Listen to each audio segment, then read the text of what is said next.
Hi hello welcome to hash tag you. నా పేరు జకీర్. కాంగ్రెస్ పార్టీలో, కాంగ్రెస్ ప్రభుత్వంలో కేసీఆర్ కోవట్లు ఉన్నారా అనేది ఒక ప్రశ్న.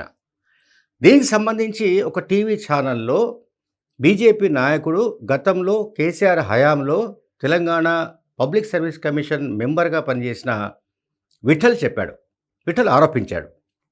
ఆయన చేసిన ఆరోపణ ఏంటంటే జానారెడ్డితో సహా ఇప్పుడు మంత్రులుగా ఉన్న మరొక ముగ్గురు కూడా కేసీఆర్తో టచ్లో ఉన్నారని, కేసీఆర్కు వాళ్ళు మిత్రులని విఠల్ ఆరోపించాడు.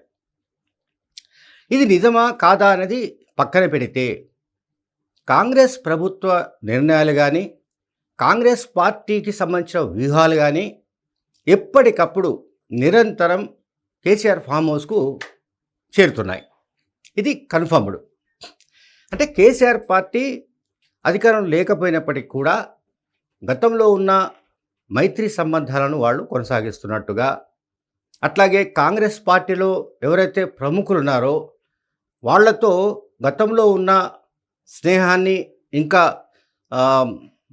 కొనసాగిస్తున్నట్టుగానే మనం భావించాలి.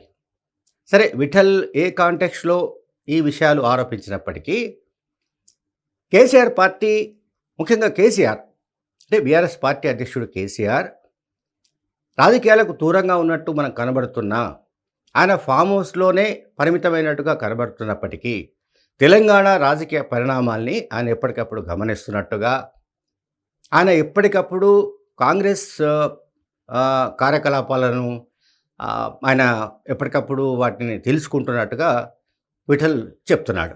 సరే, విఠల్ ఏం చెప్పాడు, ఎట్లా చెప్పాడు, ఏంటి అనే దాంట్లోకి మనం పోకపోయినప్పటికీ మొత్తంగా రేవంత్ రెడ్డి ప్రభుత్వం మాత్రం అలర్ట్ కావాల్సిన అవసరం కనిపిస్తోంది. ఎందుకంటే నిప్పు లేదే పొగరాదన్నట్టు విఠలైనా మరొకరైనా ఇటువంటి ఆరోపణలు లేదా విమర్శలు కొన్ని రోజులు చేస్తున్నారు.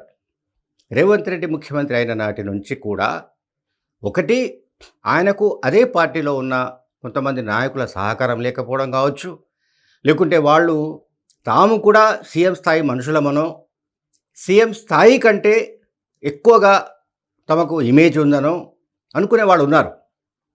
అందువల్ల వాళ్లకు రేవంత్ రెడ్డికి మధ్య ఒక గ్యాప్ ఉండే అవకాశం ఉంది. దాన్ని మనం కొట్టిపారడానికి లేదు. అట్ ద సేమ్ టైం ఇప్పుడు బీజేపీ నాయకుడు విఠల్ ఆరోపించినట్లుగా ఒకవేళ నిజంగానే కోవట్టులు ఉంటే మంత్రుల స్థాయిలో కనీసం ముగ్గురు మంత్రులు ఉన్నట్టుగా అతను ఆరోపించాడు. ముగ్గురు మంత్రులు అంటే సామాన్య విషయం కాదు.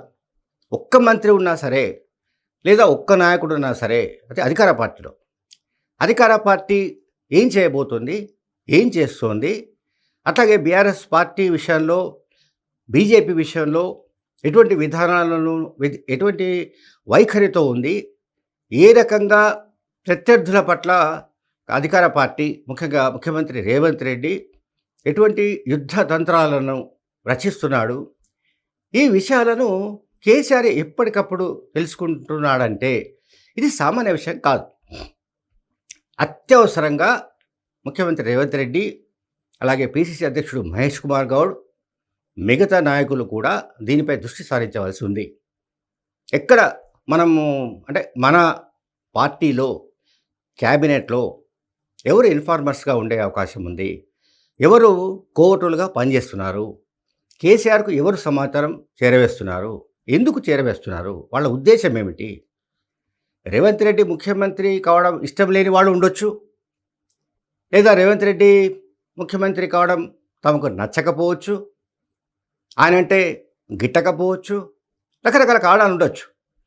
అయితే కేసీఆర్కు సమాచారం చేరవేయడం వల్ల వాళ్ళకు వచ్చే లాభం ఏమిటనేది జనరల్గా మనందరికీ వచ్చే ఒక సందేహం. సో వాటెవర్ ఏమైనప్పటికీ కూడా రేవంత్ రెడ్డి ప్రభుత్వం, ముఖ్యంగా అంటే ప్రభుత్వాన్ని నడిపిస్తున్న ముఖ్యమంత్రి రేవంత్ రెడ్డి అలర్ట్ కావాల్సిన అవసరం అయితే ఉంది. అటువంటి వాళ్ళపైన నిఘా పెట్టాల్సిన అవసరం ఉంది. అటువంటి వాళ్ళను వీలైనంత వరకు దూరం పెట్టవలసిన అవసరం ఉంది. అంటే పాలసీ డిసిషన్స్ కావచ్చు, మరొకటి ఏదైనా కావచ్చు, బయటకు సమాచారం పొక్కకుండా ఉంచడం అనేది ఇప్పుడున్న పరిస్థితుల్లో ఇప్పుడు పెరిగిపోయిన టెక్నాలజీ ప్రకారం సాధ్యం కాకపోవచ్చు. కానీ ముఖ్యమంత్రి రేవంత్ రెడ్డి ఇమేజ్‌ని దెబ్బతీయడానికి, రేవంత్ రెడ్డిని అప్రతిష్ట పాలు చేయడానికి చేసే ప్రయత్నాలను మాత్రం అడ్డుకోవాల్సిన అవసరం అయితే కనిపిస్తోంది. Thank you very much.